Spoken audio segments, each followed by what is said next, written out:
সুপ্রিয় দর্শক, মাই টিভির নিয়মিত অনুষ্ঠান নিটল টাটা মাই টিভি সংলাপে আপনাদেরকে স্বাগত জানাচ্ছি। আমি আবু জাফর সূর্য। আমরা এই অনুষ্ঠানে সমসাময়িক রাজনীতি এবং ঘটনা প্রবাহ নিয়ে আলোচনা করে থাকি এবং বরাবরের মতো এই আলোচনায় আমাদের দুজন অতিথি থাকেন এবং সেই অতিথিরা আলোচনা করে থাকেন। আজকের যে আলোচনার বিষয় হচ্ছে আজকের সমাধান কোন পথে, এবং বর্তমানে দেশের বৈষম্য বিরোধী ছাত্র আন্দোলন নিয়ে বেশ আলোচনা হয়েছে।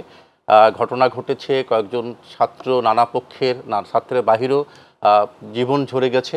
আজকে এই বিষয় নিয়ে মাননীয় প্রধানমন্ত্রী একটু আগেই জাতির উদ্দেশ্যে বক্তব্য রেখেছেন এবং বক্তব্য তিনি বলেছেন যারা লুটপাট এবং হত্যা চালিয়েছে তাদের শাস্তির ব্যবস্থা নেওয়া হবে, এবং উনি আরও উল্লেখ করেছেন যে এই ঘটনার জন্য যে ঘটনা ঘটছে তার জন্য বিচার বিভাগীয় একটি তদন্ত কমিটি হবে এবং এটার ব্যবস্থা হবেন, শাস্তির আওতায় নিয়ে আসবেন। এবং এই ঘটনার মধ্য দিয়ে অতি সম্প্রতি এই ঘটনা যা ঘটেনি, যে স্কুল বন্ধ হয়ে গেছে, সরকারিভাবে বিশ্ববিদ্যালয়গুলো কলেজগুলো বন্ধ হয়েছে, এই ঘটনা নিয়ে এখন টক অফ দ্য টাউন বলা যাবে না, এটা দেশে সর্বোচ্চ আলোচনা হচ্ছে। এই নিয়েই আমরা কথা বলবো এবং যারা দুজন আলোচনাও রয়েছেন সে আলোচকদের সাথে আমি পরিচয় করে দিচ্ছি। আমার ডান পাশে রয়েছেন আওয়ামী লীগের নেতা সেটা রিয়াজুল কবির কাউসার, এবং বাম পাশে রয়েছে বাসদের সহ সাধারণ সম্পাদক রাজিকুজ্জামান রতন। এরা দুজনই ছাত্র আন্দোলনের সাথে যুক্ত ছিলেন। এই সময় হল বন্ধ টন্ধ এই বিষয় নিয়ে ওনারা বলতে পারবেন। তার আগেই আমরা আজকের ঘটনা বিষয়গুলো নিয়ে একটি প্রতিবেদন দেখে আসি।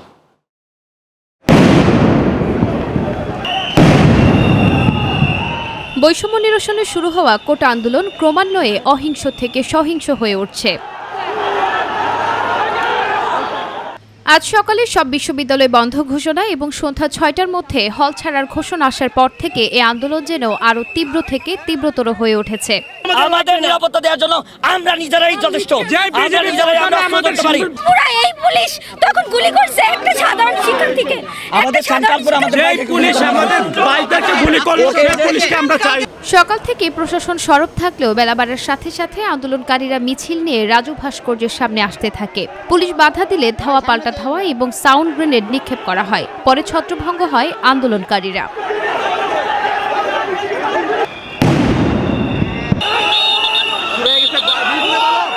এরপর বেলা 1:30 দিকে আন্দোলনকারীরা উপাচার্যের বাসভবনের সামনে নানা স্লোগান দিয়ে বিক্ষোভ মিছিল শুরু করে এবং এক পর্যায়ে বেলা 4টার দিকে গায়েবী জানাজার আয়োজন করে কফিন মিছিল নিয়ে রাজু ভাস্কর্যের দিকে এগোতে থাকলে পুলিশ বাধা দেয় এবং শুরু হয় সংঘর্ষ।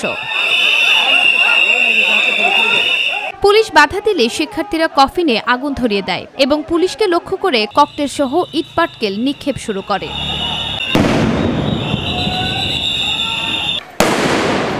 পুলিশও তখন শিক্ষার্থীদের প্রতিরোধে টিয়ার শেল ও রাবার বুলেট নিক্ষেপ করে। পরে শিক্ষার্থীরা ছত্রভঙ্গ হয় এবং পরিস্থিতি কিছুটা স্বাভাবিক হয়। পরিস্থিতি পরিদর্শনে এসে ডিবি প্রধান হারুনুর রশিদ জানান, এই প্রিয় ক্যাম্পাস এই ঢাকা বিশ্ববিদ্যালয়ে কেউ অরাজকতা করে হলের প্রবেশকে জিম্মি করে হলের মধ্যে ভাঙচুর করে তারা যদি মনে করে তারা আন্দোলনকে তারা সাকসেস করতে চায় তাহলে তারা বুকার স্বর্গে বাস করছে। পরিবেশ কিছুটা স্বাভাবিক হলেও বিশ্ববিদ্যালয় প্রাঙ্গণে এখনো বিরাজ করছে থমথমে পরিস্থিতি। বিশ্ববিদ্যালয়ের অভ্যন্তরে এখনো অবস্থান করছে আন্দোলনকারী শিক্ষার্থীরা। অপরদিকে মুখোমুখি থেকে আন্দোলন রুখতে প্রস্তুত শাহবাগ চত্বরে আওয়ামী লীগের নেতাকর্মীরাও। প্রিয় দর্শক, আমরা এতক্ষণ রিপোর্টটা দেখলাম। আমি কাউসার ভাই মাননীয় প্রধানমন্ত্রীর বক্তব্যের শিরোনামটুকু আপনারা শুনেছেন এবং আবারও মনে করিয়ে দেই, প্রধানমন্ত্রী জোর দিয়ে বলেছেন, ঘোষণা করেছেন যারা হত্যা লুটপাট চালিয়েছে তাদের শাস্তির ব্যবস্থা নেওয়া হবে এবং এই ঘটনার জন্য নেপথ্যে যারা আছে যারা এটার সাথে যুক্ত থেকেছে এবং বিচার বিভাগীয় তদন্ত করা হবে। তাহলে প্রধানমন্ত্রীর কথা বলবার পরে যে ঘটনা ঘটছে তার সমাধানটা আসলে কোন পথে, আপনি কি ভাবছেন? ধন্যবাদ আপনাকে। ধন্যবাদ সমালোচক রুকনুজ্জামান রতন ভাই, মাই টিভির যারা অনুষ্ঠান দেখছেন সবাইকে শুভেচ্ছা, স্বাগতম। দেখুন, এখন যা হচ্ছে, আপনি প্রথমেই বলেছেন আমরা ছাত্র রাজনীতির সাথে সংশ্লিষ্ট ছিলাম 80-র দশকে। খুব দুঃখজনক। আমাদের বাংলাদেশে 52-এর ভাষা আন্দোলন হয়েছে, মানে 62-র আন্দোলন হয়েছে, 69-এর গণঅভ্যুত্থান হয়েছে, 70-এর নির্বাচন, 71-এর মহান মুক্তিযুদ্ধ হয়েছে, 90-এর স্বৈরাচার বিরোধী আন্দোলন হয়েছে। ঢাকা বিশ্ববিদ্যালয়ে এমন কোনো আন্দোলন যেটা সফল হয়নি, কিন্তু সেটা ইস্যু ছিল। দেখ, আপনি মাননীয় প্রধানমন্ত্রীর বক্তব্যের কথা বলছিলেন। মাননীয় প্রধানমন্ত্রী যারা মৃত্যুবরণ করেছে তাদের সমবেদনা জানিয়েছে, তাদের পরিবারকে পুনর্বাসনের কথা বলেছেন, যারা আহত হয়েছে তাদের সমবেদনা জানিয়েছেন, এবং এটার বিচারের আওতায় আনা হবে এবং কিভাবে ঘটনা হলো সেটা তদন্ত কমিটি করা হবে। এই যে বিষয়গুলো উনি কিন্তু জাতির উদ্দেশ্যে ক্লিয়ার করেছেন, কোনো কিছু ছাড় দেওয়া হবে না। আপনার বিষয় সমাধান কোন পথে, সমস্যাটা কি? মাননীয় প্রধানমন্ত্রী তো সিদ্ধান্ত অনেকটা ঘোষণা করে দিয়েই দিয়েছে, না, এই জন্যই বলছি সমাধানটা কোন পথে। এটা হলো এই গত 2 দিনের ঘটনার সমাধান, আইনগত দিকটা বলেছেন। সমস্যা যে কোটা সমস্যা, যে আন্দোলন হচ্ছে, এটা 18 সালে হয়েছিল, আপনি জানেন। তখন একটা নির্বাহী আদেশে মাননীয় প্রধানমন্ত্রী সংসদে ঘোষণা দিলেন যে কোটা থাকবে না। 19, 20, 21, 22, 23, 24 কোটা নেই। 22 সালে মুক্তিযোদ্ধা সন্তানদের পক্ষ থেকে হাইকোর্টে একটা মামলা করা হলো যে আমরা কোটার প্রবর্তন চাই বা চাই। হাইকোর্ট 2 বছর শুনানির পর গত 1 মাস আগে এটাই দিল যে সেই ইয়েটা বাতিল করা হলো। তারপর অ্যাপিলেট ডিভিশনে যাওয়া হলো এবং গত 2 দিন আগে পূর্ণাঙ্গ রায় হলো, সরকারের লিপ্ট আপিল করা হলো এবং সেটার ধার্য তারিখ হলো 7ই অগাস্ট।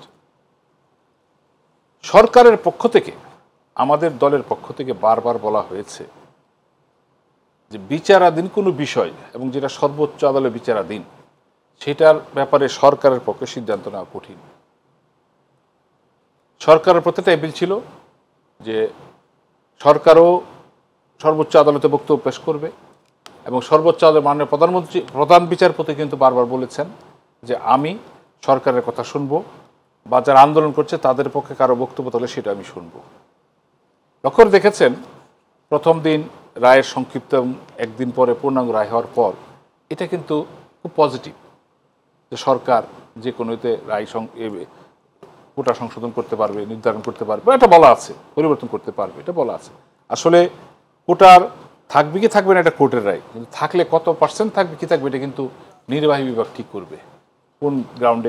এ পর্যন্ত তো ঠিক ঠিক আছে, ছিল। তাহলে বর্তয়টা কোথায় হলো? তাহলে আমাদের যে রিকোয়েস্টটা বা আমাদের আইনমন্ত্রী ব্যাখ্যা দিয়েছেন, আমাদের মাননীয় বাংলাদেশের অ্যাটর্নি জেনারেল মহোদয় বারবার বলেছেন যে এই মুহূর্তে সরকারের পক্ষে কোনো সিদ্ধান্ত দেওয়া আইনের ব্যত্যয় হবে, যে 4টা সপ্তাহ তোমরা অপেক্ষা করো, তোমরা আমাদের সাথে অ্যাপিলেট ডিভিশনে আর সর্বোচ্চ আদালতে আসো, সেখানে কথা বলো। 4টা সপ্তাহ ওয়েট করতে পারলো না। এই ঢাকা বিশ্ববিদ্যালয়ে আমরা কি দেখলাম সিনারিটা, শুধু ঢাকা বিশ্ববিদ্যালয় না, বরিশাল, কুমিল্লা, রাজশাহী, বিশেষ করে গত চিটাগাঙে যেটা হয়েছে, এই ভিডিও যারা দেখেছেন, মর্মান্তিক, উপর থেকে ফেলে দেওয়া, টেনে ধরা, নিচে ফেলে হাত পা ভেঙে ফেলা, এটা কি করে হয়? সিনেমার শুটিং তো এটা হয় না। না, যখন শুরু হয়েছিল কাউসার ভাই, যখন এরকম ঘটনা তো ঘটেনি, এরপর ছাত্রলীগ যখন অ্যাকশনে গেল বলা হয়ে থাকে, সেই সময় নাকি এই ধরনের ঘটনা ঘটেছে। এই বিষয়ে আপনি কি বলছেন? না, দেখুন, আমরা লক্ষ্য করে দেখেছি যে ক্যাম্পাসের পরিস্থিতি অবনতির জন্য অনেকগুলো ঘটনা ঘটানো হয়েছে। বিশেষ করে মাননীয় প্রধানমন্ত্রীর একটা বক্তব্য, উনি চীন সফরের বিষয়ে একটা সাংবাদিক সম্মেলন ছিল, সেখানে এক সাংবাদিক প্রশ্ন করার তো উনি বলেছেন যে আমি কি মুক্তিযোদ্ধাদের নাতিনাতকে চাকরি দেবো না রাজাকারের নাতিনাতকে দেবো? উনি কিন্তু পাল্টা কোশ্চেন করেছেন। এরপরে ঢাকা বিশ্ববিদ্যালয়ের ক্যাম্পাসে আমরা যে রাত্রে একটা মিছিল দেখলাম, মিছিলের যে স্লোগান, যেটা আমার বলতে খুব দ্বিধা হয়, আমার বিবেকে বাদে, এটা তো ঢাকা বিশ্ববিদ্যালয়ের সাথে যায় না, ছাত্র আন্দোলনের সাথে এটা যায় না, স্বাধীনতার সপক্ষে এটা যায় না, মুক্তিযুদ্ধের চেতনার সাথে এটা যায় না। কারা স্লোগান ইয়ে করলো? আরেকটা কথা বলি, যারা বাংলাদেশে মুক্তিযোদ্ধা করেছেন, মুক্তিযোদ্ধা, তারা একটা প্রজন্ম, আমরা কিন্তু দ্বিতীয় প্রজন্ম, এবং এখন যারা ক্যাম্পাসে তার তৃতীয় প্রজন্ম। তা আমরা ধরে নেব তারা মুক্তিযুদ্ধের চেতনা বা এটা কি তাদের মধ্যে কাজ করছে না? আমাদের দেশটা কিন্তু, আমরা কিন্তু পাক ভারত থেকে আসছি না, এটা তো লম্বা, আমাদের দর্শকরা আমরা যা বলি তার চেয়ে কিন্তু কম জানে না, জানে না, ভালো জানে। এটার যেটা জানেন সেই শব্দটা, যে শব্দটা বলতে পারলেন সে শব্দটা বলা যায় না অনেক ক্ষেত্রেই। কিন্তু আপনার এখান থেকে গিয়ে আমি একটু রতন ভাইয়ের সাথে কথা বলি, যে রতন রাজিকুজ্জামান রতন সেই বিষয়ে কি বলেন শুনি। রতন ভাই, আপনি শুনছিলেন কাউসার ভাইয়ের আলোচনা, এবং আমাদের যে শিরোনাম, সেই শিরোনামটা হচ্ছে সমাধান কোন পথে। মাননীয় প্রধানমন্ত্রী যে বক্তব্য রাখলেন, এবং উনি নির্বাহী প্রধান, উনি বক্তব্যের মধ্যে কিছু সিদ্ধান্তও দিয়েছেন জাতির উদ্দেশ্যে বক্তৃতা, সেই বিষয় সহ আপনার বক্তব্য কি বা একটা মতামতটা জানতে চাচ্ছি। ধন্যবাদ। সমাধান কোন পথে এটা আলোচনা করার আগে বুঝতে হবে যে সংকটটা কোথা থেকে শুরু, সংকটের প্রকৃতিটা কি, এবং যারা এই সংকট মনে করছেন তারা কি চাইছেন, আর যারা সংকট মনে করছেন না তাদের বক্তব্যটা কি। সংকটটা শুরু হয়েছিল ডিসেম্বর 30, 2010, যখন গভর্নমেন্ট অ্যালোকেট করলেন যে মুক্তিযোদ্ধাদের তৃতীয় প্রজন্ম পর্যন্ত, মানে grand children of freedom fighters, তাদের জন্য 30% কোটা থাকবে। জুলাই 13 সালের জুলাই মাস থেকে কিন্তু এর বিরুদ্ধে একটা বিক্ষোভ, আন্দোলন, অসন্তোষ শুরু হয়ে যায়। জানুয়ারির 2018 সালের জানুয়ারির 31 তারিখে একটা রিট পিটিশন হয় হাইকোর্টে। রিট পিটিশন, সেটাকে হাইকোর্ট সেটাকে রিজেক্ট করে দেয়, ফলে হাইকোর্ট পিটিশনটাকে গ্রহণই করেনি। আচ্ছা, এটা গেল একটা দিক। তারপর 2018 সালের 8ই এপ্রিল থেকে আবার একটা আন্দোলন শুরু হয়, এবং সেই আন্দোলনের ঘটনাটা আমাদের স্মৃতিতে জীবন্ত আছে। এবং এরপর 2018 সালের এপ্রিল মাসের 27 তারিখে আওয়ামী লীগের একটা প্রতিনিধি দল আন্দোলনকারীদের সঙ্গে কথা বলেন, এবং তারপর আমরা দেখি যে অক্টোবরের 4 তারিখে গভর্নমেন্ট একটা পরিপত্র জারি করে। সেই পরিপত্রে বলে তার সবকটাই বাতিল। প্রশ্নটা তখন কিন্তু এসে গিয়েছিল যে আমরা তো সংবিধানকে মাথায় তুলে রাখি, এটা তো এই কোটা বাতিল করে দেওয়া, এটা তো সংবিধানের সঙ্গে পরিপন্থী। আচ্ছা, আন্দোলনকারীরা কি সব কোটা বাতিল চেয়েছিল? কারণ আমাদের অনগ্রসর অংশ বলে যাদেরকে বলা হয়েছে, যাদেরকে পিছিয়ে রাখা হয়েছে, তাদের প্রতি কি সামাজিক দায়িত্ব নাই? একটু যদি মনে করিয়ে দিতে চাই, আপনার এই যে তথ্য দিয়েছেন, তথ্যের সাথে আমি ভিন্ন মত করছি না, কিন্তু যখন 18 সালের যখন পরিপত্রটা বাতিল করেছে, তার আগে যে কোটা বিরোধী যে ছাত্র আন্দোলন হয়েছে, আমার যদি স্মরণশক্তি আমার সাথে প্রতারণা না করে, তখন কিন্তু সবার আগেই আসছে যে মুক্তিযোদ্ধাদের যে সন্তানদের যে কোটা, সেই কোটাটাই বিলুপ্ত করতে হবে। সন্তানদের কথা হয়নি, নাতিপুতির কথাটা চলছে এখন নাতিপুতির কথা হচ্ছে। তখনও না, ওই 2010 সালে তখনই বলা গ্র্যান্ড চিলড্রেন, মানে কোটার মধ্যে কিন্তু নাতিদের কথাটাই উল্লেখ ছিল। সেই কারণে, কারণ তার আগে কিন্তু মুক্তিযোদ্ধাদের প্রতি শ্রদ্ধা, সম্মান, এইটাকে বারবার সামনে নিয়ে এসে মুক্তিযোদ্ধা বনাম চাকরি প্রার্থী এই যে দাঁড় করিয়ে ফেলা হয়, এটাও কিন্তু ঠিক নয়। তাতে করে মুক্তিযোদ্ধাদের অসম্মানই করা হয়। তা আমরা মনে করি যে ছাত্রদের অসন্তোষের দুটো কারণ ছিল, যে বাংলাদেশের 5 লক্ষ ছেলেমেয়ে বিসিএসের জন্য পরীক্ষা দেয়, প্রায় প্রিলিমিনারি পোস্ট থাকে 2500 থেকে 3000। সবাই চাইলেও, সবাই ভালো পরীক্ষা দিলেও কি সবাই বিসিএসে চান্স পাবে? পাবে না। কত পার্সেন্ট পায়? 1%ও না, তাই না? তারপরে চাকরির ক্রাইসিসটা তীব্র। 2 নম্বর, প্রতি বছর শ্রমবাজারে 22 লক্ষ শ্রমশক্তি আসে, আমরা 10 থেকে 12 লক্ষকে বিদেশে পাঠিয়ে দিই। দেশে তাদের কর্মসংস্থানের সুযোগ নাই। বিদেশে যারা যায় কি অবর্ণনীয় কষ্ট করে, অথবা কি পরিমাণ টাকা খরচ করে তারা যায়। দেশে যারা থাকে, সরকার বছরে মাত্র 75,000 চাকরির ব্যবস্থা করতে পারে। বাকিরা কি করে? নানা ধরনের কাজের সঙ্গে যুক্ত হয়, এবং এর মধ্যে বাংলাদেশের এখন সবচেয়ে বড় প্রবণতা হচ্ছে ইনফর্মাল সেক্টর, মানে যাদের কোনো মাসিক মজুরি নাই, চাকরির নিশ্চয়তা নাই, নিরাপত্তা নাই, এইরকম চাকরির পরিমাণ দাঁড়িয়েছে 85%। ফর্মাল সেক্টরে কতজন ফর্মাল সেক্টরে চাকরি পায়? ফলে বেকারত্ব এমন তীব্র। আবার সরকারি যে পদগুলো আছে তার মধ্যে সংসদেই বলছে যে 3.5 লক্ষের উপর পদ খালি আছে। তাহলে আপনাকে একটু আলোচনায় যুক্ত করে দিই, আপনার আলোচনা হয়তো সুবিধা হবে, যে উন্মুক্ত বাজার ব্যবস্থার মতো কি উন্মুক্ত চাকরি প্রতিযোগিতা হবে? দুটো জিনিস আমি বলি। একটা হলো কোটাটা কোন কোন জায়গায় আছে এবং কেন আছে, এটা একটা দিক। দ্বিতীয়ত হচ্ছে প্রধান সমস্যা হচ্ছে বেকারত্ব। চাকরি না পাওয়ার কারণেই তো এই সংকটটা। তারপরে চাকরি পেতে গেলে প্রথম বাধা তাদের হচ্ছে যে স্বজনপ্রীতির বাধা, দ্বিতীয় হচ্ছে যে চাকরিতে নিয়োগ বাণিজ্যের বাধা, তৃতীয়ত হচ্ছে যে যারা পরীক্ষা দিবে তারাও তখন মনে করে কোটার কারণে বঞ্চিত হচ্ছে কি। ফলে এবারের আন্দোলনে দেখুন, এবারে কিন্তু আন্দোলনে তারা নামকরণটা কোটা বিরোধী বলে নাই, এবারে তার নাম দিয়েছে বৈষম্য বিরোধী। তার মানে ছাত্রদের আন্দোলনটা আগের তুলনায় একটু ম্যাচিউরড হয়েছে। 2018 সালে যারা আন্দোলন করেছেন তারা এখন নাই। এখন যারা আন্দোলন করেছে, ম্যাচিউরিটির অর্থটা হচ্ছে এই যে প্রবলেমটাকে তারা আইডেন্টিফাই করেছে, প্রবলেমটাকে অনেক বেশি আইডেন্টিফাই করেছে। এবং আরেকটা ম্যাচিউরিটির কথা আমি বলি, যখন ঠেলে দেওয়া হলো, আচ্ছা রাজাকারদের নাতিপুতিদের কোটা কি কেউ দাবি করেছিল? তাহলে কেন বলা হলো যে মুক্তিযোদ্ধাদের কোটা দেবো না, তো কিন্তু রাজাকারের নাতিপুতিদের দেবো? এই কথা বলার মধ্যে দিয়ে তো প্রভোগ করা হলো তাহলে এই যে প্রভোকেশন, যদি আমি উত্তরটা শুনেছি, কিন্তু উত্তরটার আশেপাশে আরো তো বিষয় রয়েছে, শুধু ওইটুকুই তো চুম্বক অংশ তো না। আবার চুম্বক অংশ আরেকটাও যদি বলি, যে আমরা যখন চুম্বক অংশ ছাত্রদের শুনলাম যে তুমি কে আমি কে রাজাকার, তারপরে আবার তারা এটা সংশোধন করে তারা এটাও বলেছে, কে বলেছে স্বৈরাচার। এটা তো আপনার অর্থেই বলি সংশোধন করেছে, কিন্তু তার আগে তো ডেলিভারিটা দিয়ে দিয়েছে। তাহলে উপরের প্রাইম মিনিস্টার তিনি কি তার সংশোধন করেছিলেন? যে তিনি কি বলেছিলেন যেখানে কি কম্প্যারিজনটা হচ্ছে যে মুক্তিযোদ্ধাদের নাতিদের কোটা থাকবে না রাজাকারের নাতিদের কোটা থাকবে, এইরকম কি প্রতিযোগিতা হচ্ছিল এখানে? তাহলে এই কথাটা বলে আমি যে কথা বলতে চাই না সেটাও যদি আমার মুখ দিয়ে আপনি বলানো শুরু করেন, তাহলে এই ছেলেরা যারা বয়সে কম, যাদের অভিজ্ঞতা কম, যারা বৈষম্যের মধ্যে আছে এবং যারা চাকরি নিয়ে অনিশ্চয়তার মধ্যে আছে, তারা তো অনেক ধরনের ভুল করতেই পারে। তা রাষ্ট্রের যারা দায়িত্বে থাকবেন, যারা গুরুত্বপূর্ণ সিদ্ধান্ত নেবেন, যারা তাদেরকে পরিচালনা করবেন, তারা কি তাদেরকে এমন দিকে ঠেলে দিতে পারেন যে যাতে করে তারা একটা ভুল করে? আর যদি তারা ভুল করেও সেই ভুলটা কি সংশোধনের অযোগ্য? এই জন্য কি এইরকম বলতে হবে বা এরকম করতে হবে যে বিশ্ববিদ্যালয়ে রাত্রেবেলা আক্রমণ করতে হবে এবং বলতে হবে যে ছাত্রলীগই যথেষ্ট, এই সমস্ত যারা স্লোগান দিচ্ছে তাদেরকে দমন করার জন্য ছাত্রলীগই যথেষ্ট? তো এইগুলো বলার মধ্যে দিয়ে তাহলে আরেকজন যিনি দায়িত্বপ্রাপ্ত মানুষ তিনিও কি তাহলে এই ভূমিকাটা পালন করলেন না?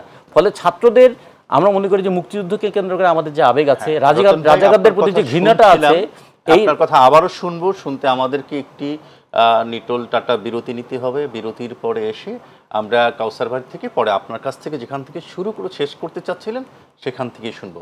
প্রিয় দর্শক, আমরা বিরতিতে যাচ্ছি নিটোল টাটা মাই টিভি সংলাপে। আপনারা বিরতির পরে আপনাদের সাথে আমরা আবার ফিরছি।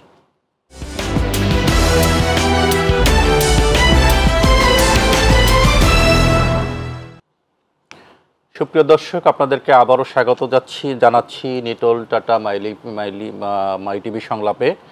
আমরা এতক্ষণ ছিলেন এবং বিরতির পরে আমরা সমাধান কোন পথে সমসাময়িক বিষয় নিয়ে আবার আলোচনায় যুক্ত হচ্ছি। নতুন করে আবার পরিচয় করে দিচ্ছি আমাদের দুজন সহ আলোচক, রিয়াজুল কবির কাউসার, আওয়ামী লীগ নেতা, এবং রাজিকুজ্জামান রতন, বাংলাদেশের সমাজতান্ত্রিক দল বাসদের সহ সাধারণ সম্পাদক। বিরতির আগে আমরা রাজিকুজ্জামান রতনের কাছ থেকে শুনছিলাম, এখন রিয়াজুল কবির কাউসার ভাইয়ের সাথে প্রশ্ন হচ্ছে মাননীয় প্রধানমন্ত্রী আর সিদ্ধান্ত দেওয়ার পরে, জাতির উদ্দেশ্যে ভাষণ দেওয়ার পরে আরেকটা বিষয় আপনার কাছে মনে করিয়ে দিচ্ছি, জাতিসংঘ এই বিষয়ে কিন্তু একটা প্রতিক্রিয়া ব্যক্ত করেছে। জাতিসংঘের মহাসচিব প্রতিনিধি স্টিফেন ডুজারিক বলেছে বাংলাদেশ সরকারের উচিত শান্তিপূর্ণ প্রতিবাদের অধিকার নিশ্চিত করা। যে বিষয়টা এই আন্দোলনটা কিন্তু আন্তর্জাতিক পর্যায়ে চলে গেছে, এই বিষয়ে এই যে আপনার কি মন্তব্য থাকতে পারে? কারণ প্রথমত ব্যাপারটা নিয়ে মন্তব্য করতে চাই না। জাতিসংঘ বাংলাদেশ দেখে প্যালেস্টাইন দেখে না, প্যালেস্টাইন সম্পর্কে তাদের মন্তব্য হচ্ছে কিন্তু সলিউশন হচ্ছে না।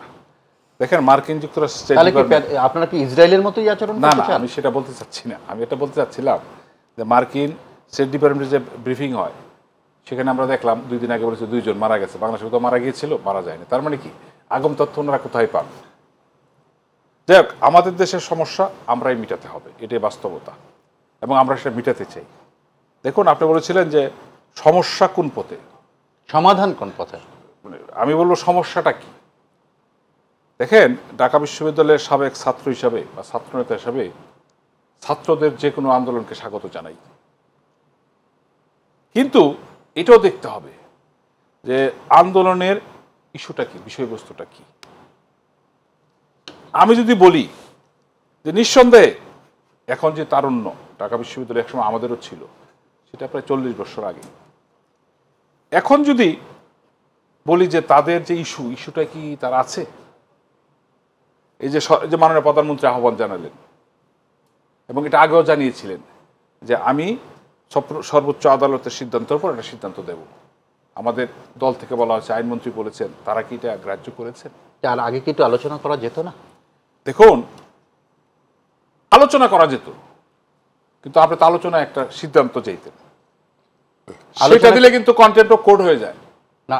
আলোচনায় বসতে পারে, সিদ্ধান্ত তো দিবেন না। আলোচনায় বসবার সময় তো সময়ও নেওয়া যেত।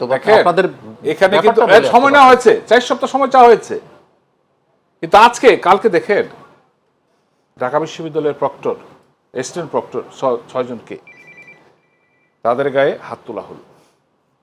সেটা কি দাঁড়ালো? এটা কি ঢাকা বিশ্ববিদ্যালয়ে কখনো হয়েছে? তারা কি চিনে না যে তারা টিচার? এটা কি ঢাকা বিশ্ববিদ্যালয়ের ছাত্ররা মেনে নেবে? যারা সাধারণ জনগণ তাদের পক্ষে তারা মেনে নেবে? এটা কি বিশ্ববিদ্যালয় আশা করে? এবং সারা দেশে তো একটা দুর্ভোগ হচ্ছে, এটা স্বীকার করতে হবে। যারা এই দাবির পক্ষে, আমি তো প্রথমে বলেছি আমি অবশ্যই তাদের দাবির পক্ষে, দেশের সাধারণ মানুষ অনেকে তাদের দাবির পক্ষে, এটা কিন্তু তাদের পক্ষে যাচ্ছে। আপনাকে কোনো দাবি করলে, আন্দোলন করলে জনগণের পাল বুঝতে হবে। এই দেখেন আমাদের একটা বড় রাজনীতি দল। আমি আপনি যেটা বলছেন এটা ঘটনাটা দুঃখজনক যে 6 জন প্রক্টরকে তারা কোনো না কোনোভাবে নাজেহাল করেছে। তারা আমরা ভিডিও দেখেছি। আমি একটু যুক্ত করে দিই আপনার জন্য সহজ হবে।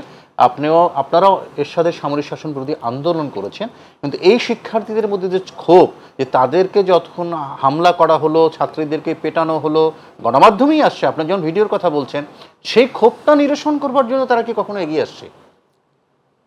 আমাদের বারবার কিন্তু আহ্বান জানানো হয়েছে যে আমাদের সরকারের পক্ষ থেকে পেন্ডিং ব্যাপারে কোনো কিছু বলা যাবে না। এবং লক্ষ্য করে দেখেন, আপনি গত 3-4 দিন আগে ওনারা যে অবরোধ দিলেন, তাদের অনেকগুলি দাবি ছিল।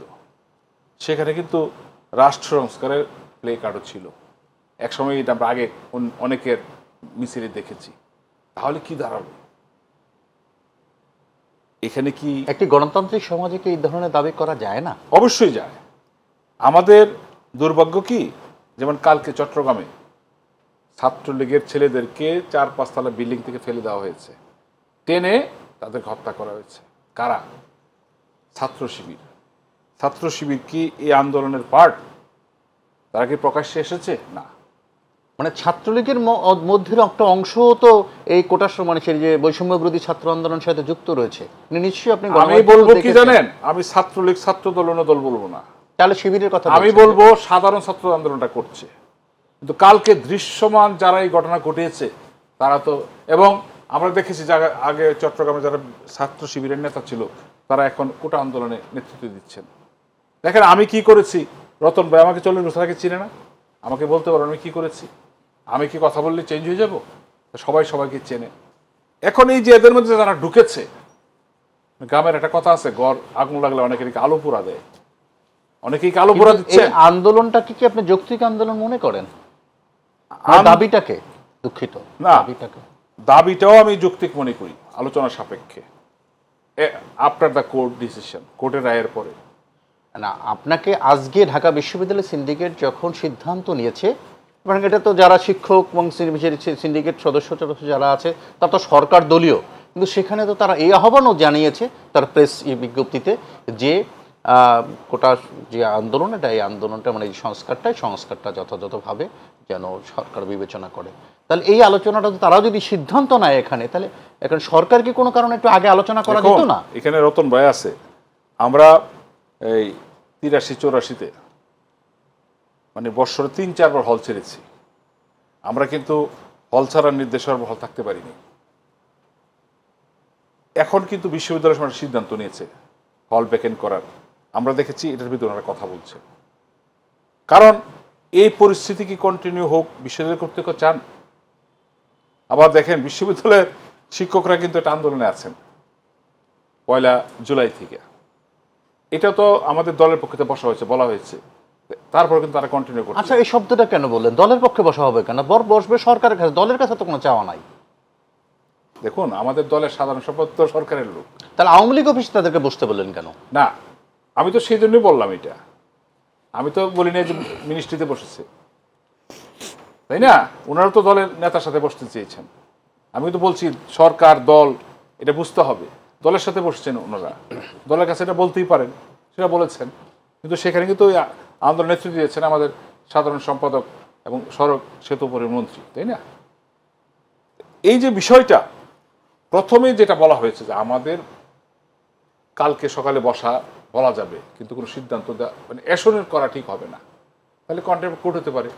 আর দেখুন হাইকোর্ট থেকে যে রায়টা বেরিয়েছে, তার কথা কিন্তু কাউসার ভাই আমিও বলছি না, কেউ বলছে না, কিন্তু একটি গণতান্ত্রিক সরকার আলোচনা তো করতেই পারে। আলোচনা এগুলো সিদ্ধান্ত দিতে পারে না, যে আদালতের বিচারাধীন বিষয়, এটা তো সবাই জানে। আপনার সাথে এই বিষয় নিয়ে আবারও কথা বলবো, 4 সপ্তাহ পরে করলে তো হয়ে যেত। আপনার সাথে যে শিক্ষার্থীরা বলেছেন, যারা বলেছে, কিন্তু আপনারা আলোচনাটা করতে পারতেন, আপনারা যদি ইগো না করতেন। যাই হোক, আপনার সাথে কথা বলবো, কিন্তু আমি রাজিকুজ্জামান রতন ভাই সেই বিষয় নিয়ে কথা বলবেন। যা বলছিল কাউসার ভাই সেই বিষয়ে কি আপনার কোনো মন্তব্য আছে কিনা? আর আমি একটা প্রশ্ন আপনাকে রাখতে চাই, সেটা হচ্ছে চাকরির মুক্ত বাজার তৈরি করার জন্য এটা আন্দোলনটা কিনা? চাকরির মুক্তবাজার নয়, কোনো ধরনের বৈষম্য যেন না থাকে। মানুষ যেন এটুকু মনে করে যে আমি আমার যোগ্যতা অনুযায়ী একটা পদ পাওয়ার জন্য চেষ্টা করব, কিন্তু শুধু আমার একার যোগ্যতা তো না, আরও অনেকেরই যোগ্যতা আছে, সেখানে একটা ফেয়ার কম্পিটিশন হয়। ফেয়ার কম্পিটিশনের ক্ষেত্রে দুটো জায়গা বিবেচনা করতে হবে। একটা হলো যে ফেয়ার কম্পিটিশনের একটা সুযোগ রাখতে হবে। দ্বিতীয়ত, এই সমাজে কিছু মানুষ আছে যেমন প্রতিবন্ধী, সে জন্মের জন্য দায়ী নয়, সমাজ কি তার রেসপন্সিবিলিটি নেবে না? অনগ্রসর আদিবাসী জনগোষ্ঠী, তার সমাজ তাদেরকে পিছিয়ে রেখেছে দীর্ঘদিন ধরে, তাদেরকে কি এগিয়ে আসার সুযোগটা সরকার দেবে না? আমাদের দেশের নারীরা অনেক যোগ্যতা থাকা সত্ত্বেও সামাজিক অনেক বিধিনিষেধের কারণে তারা ঠিক জায়গায় যেতে পারে না, ফলে তাদের প্রতি সমাজের একটা রেসপন্সিবিলিটি কি থাকবে না? আবার মুক্তিযুদ্ধ যারা করেছেন তাদের প্রতি দেশ এবং জাতির একটা শ্রদ্ধার জায়গা আছে। শ্রদ্ধাকে কখনো যেন কেউ আবার সুযোগে পরিণত না করে। সেক্ষেত্রে যতটুকু তাদের প্রাপ্য কিংবা যতটুকু তাদেরকে দেওয়া উচিত সেই জায়গায় কি বিষয়টা থাকবে না? কারণ সরকারি হিসেবে মনে করি ওখান থেকে বৈষম্যবিরোধী ছাত্র আন্দোলনের ওখান থেকে তো একজন সমন্বয়ক বলেছে যে 5% কোটা সব মিলিয়ে রাখতে হবে। তার সিদ্ধান্ত যদি দিয়ে দেয়, আপনি তো নারীদের কথা বললেন, দাবি দেওয়া করা আর দাবি আদায় করা দুটোর মাঝখানে একটা গ্যাপ থাকে।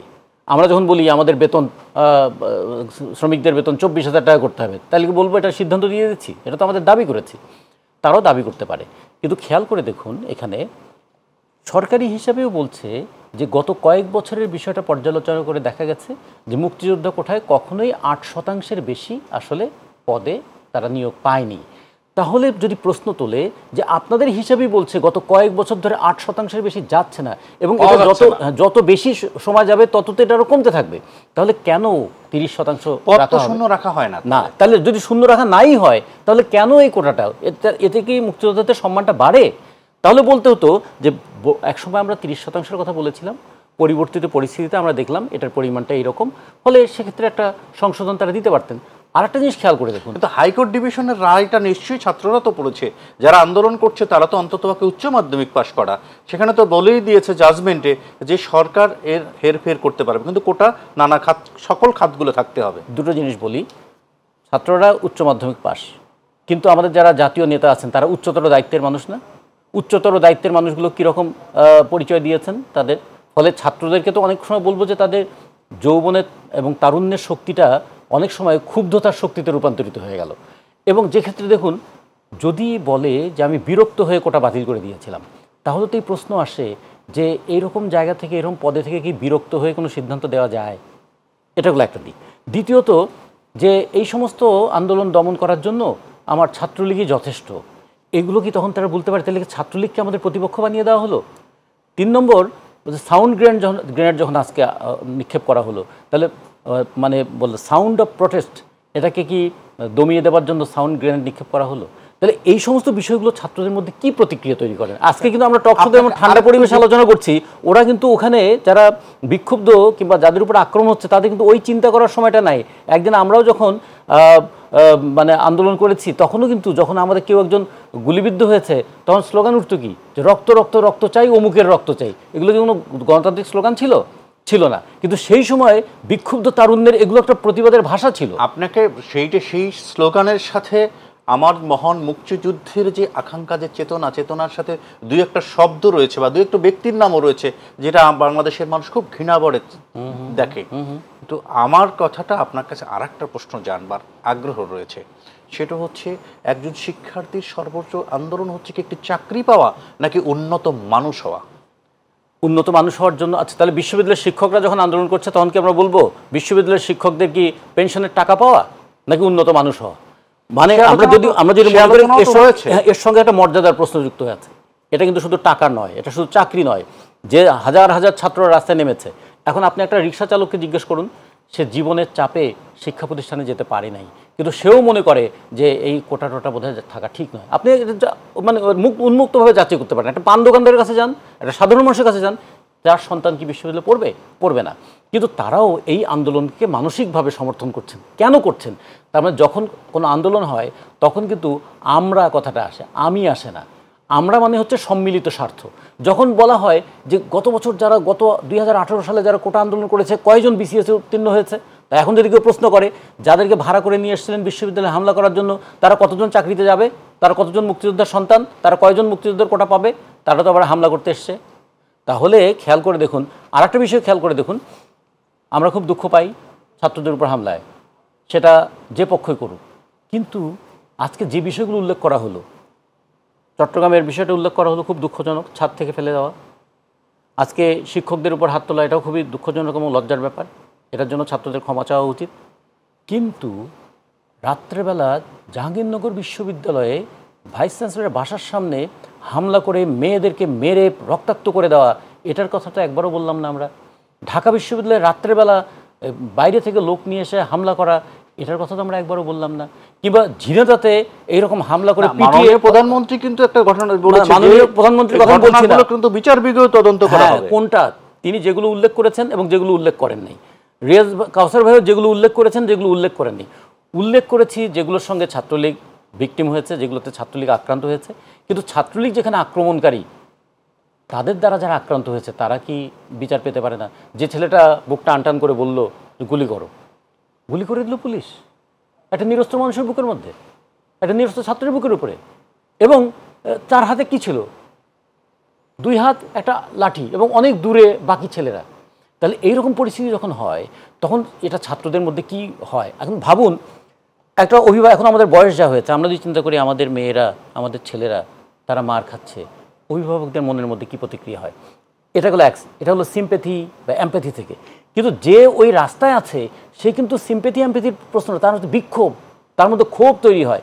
এই ক্ষোভটাকে প্রশমন করার জন্য যদি এই কথাটা আপনারা যেহেতু টপিকসটা নিয়েছেন সমাধান কোন পথে, যদি এরকম হতো যে এটা হাইকোর্টে বিচারাধীন, কিন্তু আগের বার তো নির্বাহী নির্দেশে হয়েছিল, এইবার নির্বাহী প্রধান হিসেবে আমরা বলতে চাই হাইকোর্টের যেহেতু একটা সাধারণ আমরা ইন্ডিকেশন পেয়েছি, সেটা কি যে এটা ফ্লেক্সিবিলিটি থাকবে, এটা বাড়ানো এবং কমানো যাবে। যেহেতু হাইকোর্ট এটা বাড়ানো অথবা কমানোর ব্যাপারে একটা কথা বলেছে, সুপ্রিম কোর্টেও যদি এটা বহাল থাকে অবশ্যই এটা যথোপযুক্ত সংস্কার আমরা করব।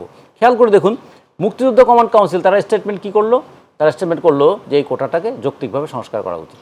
বিশ্ববিদ্যালয়ের শিক্ষকরা তারা কি করলেন? বাংলাদেশের যতগুলো পাবলিক বিশ্ববিদ্যালয় আছে প্রত্যেকটা পাবলিক বিশ্ববিদ্যালয় ভাইস চ্যান্সেলর আওয়ামী লীগের সমর্থিত, মনোনীত অথবা তাদের দ্বারা নিয়োজিত। সেই বিশ্ববিদ্যালয়গুলোর মানে শিক্ষক সমিতিগুলো তারাও বলল যে কোটা পদ্ধতির একটা যৌক্তিক সংস্কার করা দরকার। তাহলে যেখানে শিক্ষকরা, আমি ইন্টারমিডিয়েট পাস ছাত্রদের কথা বলছি, কিন্তু যারা তাদেরকে শিক্ষা দিচ্ছেন তারাও তো একটা যৌক্তিক সংস্কারের কথা বলেছেন। তাহলে সেই কথাগুলোকে মেনে নিয়ে একটা যৌক্তিক পদক্ষেপ সরকারের দিক থেকে নেওয়া হলো না কেন? যখন উচ্চ আদালতে বিচারাধীন প্রক্রিয়ায় রয়েছে, তাহলে প্রক্রিয়াধীন রয়েছে, সেই অবস্থায় কিভাবে সরকার এই সিদ্ধান্তে যাবে? যারাই যা বলুক না কেন, সিদ্ধান্তের চাইতে বড় কথা যদি আমি বলবো যে সিদ্ধান্ত গ্রহণ প্রক্রিয়া। বলতে পারতো যে 1টা মাস, আমরা অনেক দিন ধরে আন্দোলন করছি, 1টা মাস অপেক্ষা করো, যদি একটা প্রতিনিধি দল তাদের সঙ্গে কথা বলতো। আমরা এই কমিশনটা বুঝেছি 2018 সালে যেভাবে পরিপত্র জারি করা হয়েছিল সব কোটা বাতিল করার, এটা ঠিক হয় নাই। সেই দিন বিরক্ত হয়ে যিনি সব বাতিল করে দিয়েছিলেন, পরবর্তীতে এগুলো সংবিধানের সঙ্গে সাংঘর্ষিক, ফলে যেহেতু সেটা ঠিক হয় নাই, ওটা যেমন সংশোধন হবে, কিছু কোটা থাকবে, এবং যে কোটাগুলো থাকবে সেটা কি প্রক্রিয়া থাকবে সেটা আমরা একটা আলোচনা করে আমরা প্রয়োজন হলে এটা নিয়ে একটা বিশেষজ্ঞ কমিটি গঠন করব। এবং এই 1টা মাস হাইকোর্টের মানে সুপ্রিম কোর্টের সিদ্ধান্ত আসার আগে 1টা মাস আসো আমরা এই আলোচনা করে এটাকে একটা ফয়সলা করার চেষ্টা করি। তাহলে কিন্তু একটা ওয়ে আউট করা যেত যে যতক্ষণ আমাদের যে উইদিন দ্য টাইম লিমিট আমাদের কিছু অ্যাক্টিভিটিস আছে, উইদিন দ্য টাইম লিমিট আমরা যদি অ্যাক্টিভিটিস না করে আক্রমণের জায়গায় চলে যাই, তাহলে ছাত্ররা মনে করবে যে সময় পার হয়ে গেলেও আমাদের কথা বোধহয় শোনা হবে না, যে কারণে তারা মরিয়া হয়ে রাস্তায় নেমে এসেছিল। আচ্ছা, সেটা ঠিক আছে, আপনাদের এটা আমি বলছিলাম। তো আমরা আসলে আরেকটি ব্রেকে যেতে হবে। প্রিয় দর্শক, আমরা এতক্ষণ আলোচনা শুনছিলাম, আবারও নিটোল টাটা মাই টিভি সংলাপের বিরতিতে যাচ্ছি। বিরতির পরে আবার আমরা ফিরবো, আপনারা নিশ্চয়ই আমাদের সাথেই থাকবেন।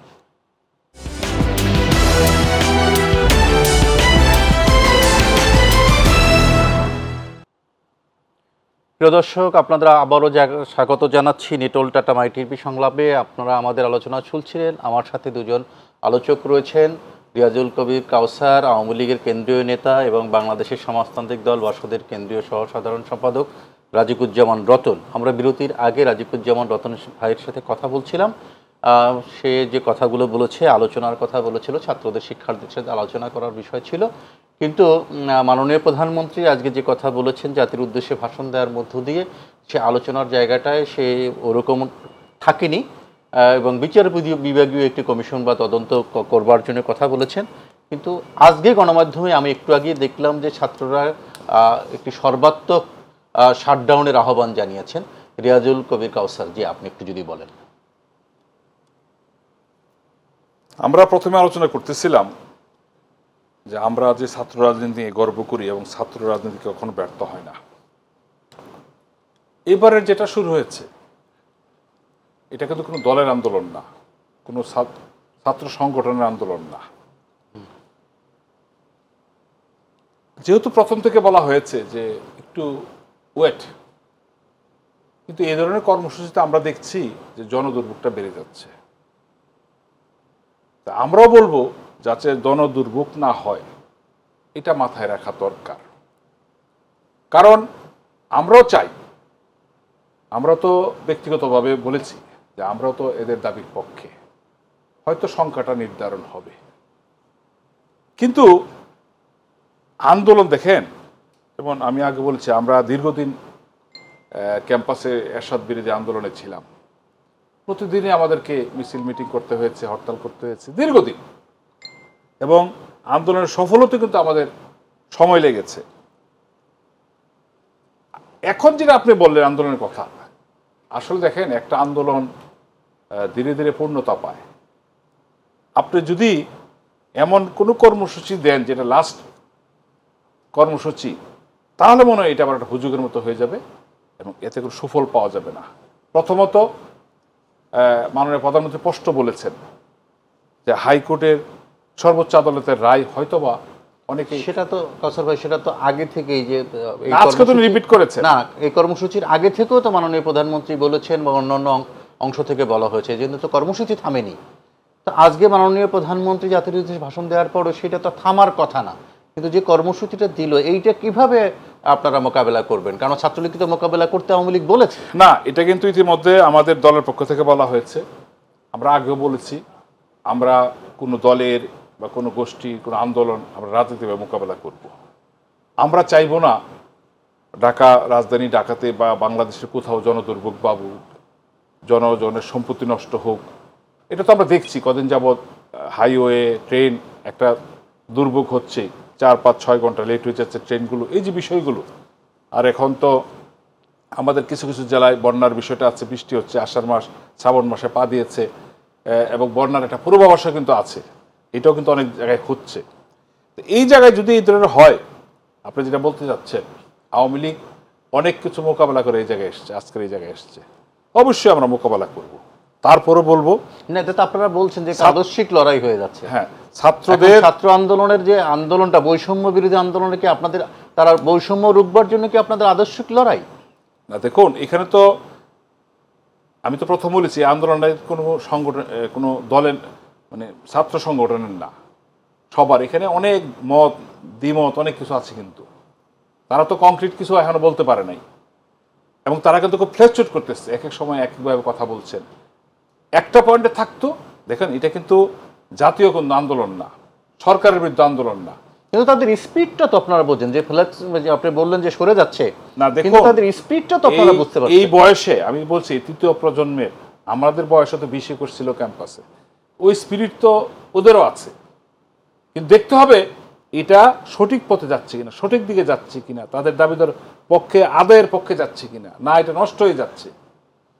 যে আমাদের এই রতন ভাই একটা কথা বলেছিলেন, মাননীয় প্রধানমন্ত্রী কি কারণে তখন বাদ দিয়েছিলেন, উনি তো স্পষ্ট বলেছিলেন যে আমি নারী অধিকার, নারীর ক্ষমতায়ন, নারীর শিক্ষার জন্য উনি কিন্তু সকল স্তরে প্রাইমারি, এই উচ্চ মাধ্যমিক, বিশ্ববিদ্যালয় এবং চাকরির কোটার কিন্তু একটা ব্যবস্থা করেছিলেন। এটা মানে যুগান্তকারী একটা পদক্ষেপ।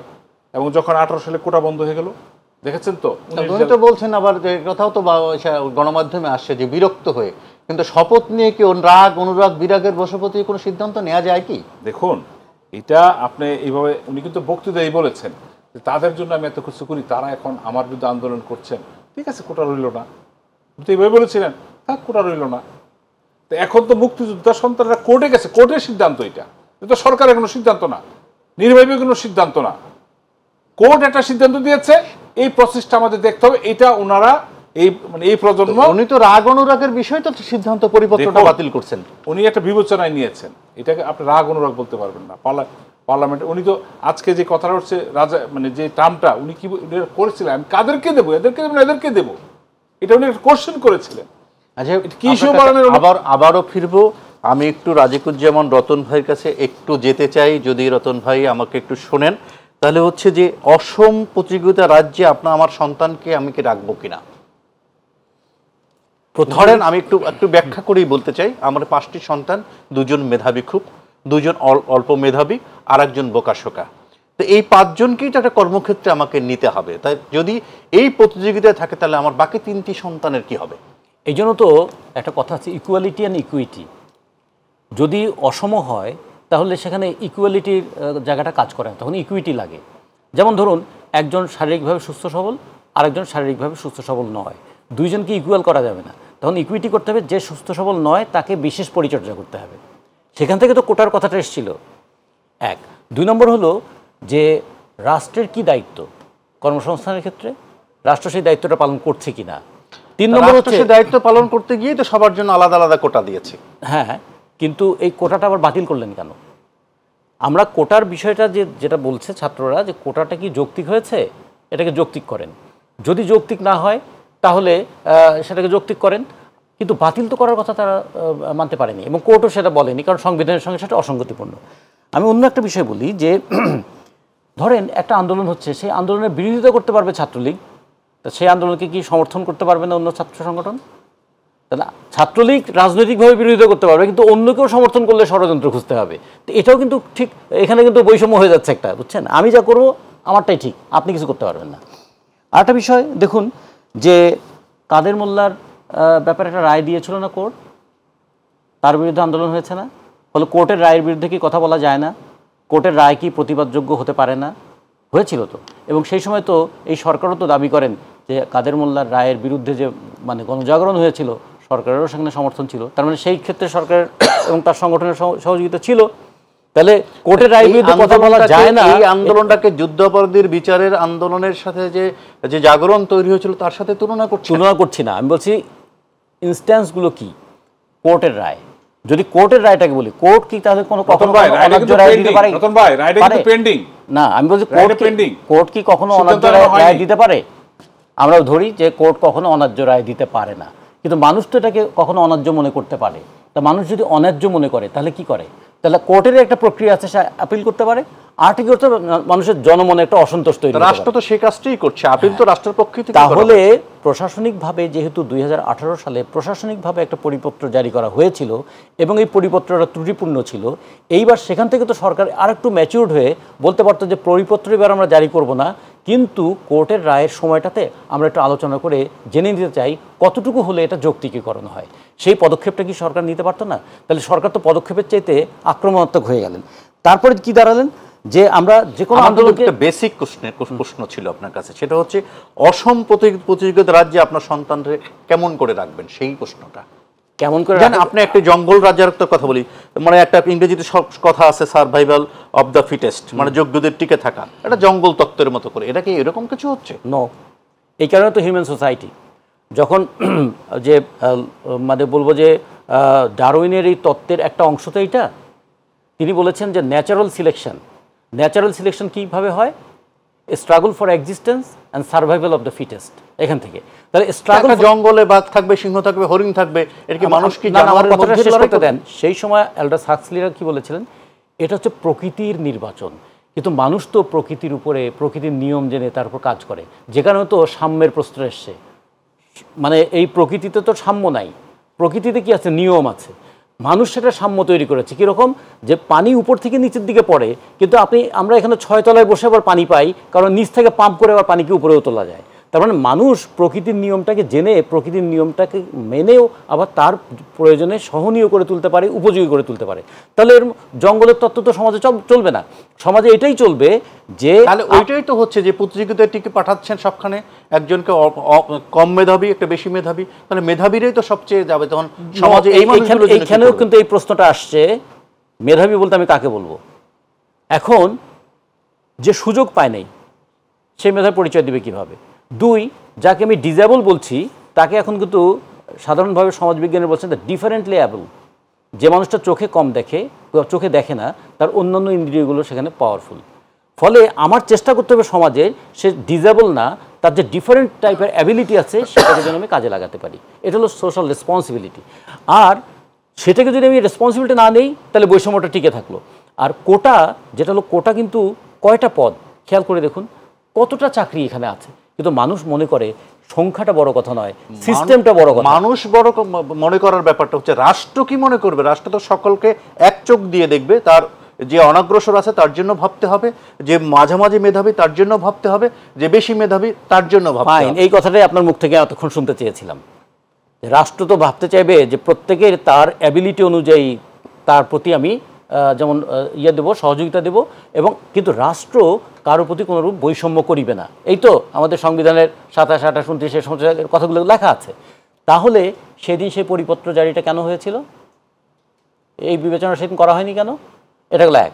2 নম্বর হচ্ছে বৈষম্য করব না এটা বলতে গিয়ে আবার আমি কোটা রাখতে গিয়ে এমন একটা কোটা বৈষম্য তৈরি করে ফেললাম, মানে বৈষম্য দূর করতে গিয়ে বৈষম্য বাড়িয়ে দিলাম। সেটা যদি হয় সেটা কি সংশোধন করা যাবে না? তাহলে সেটা সংশোধন করা যাবে।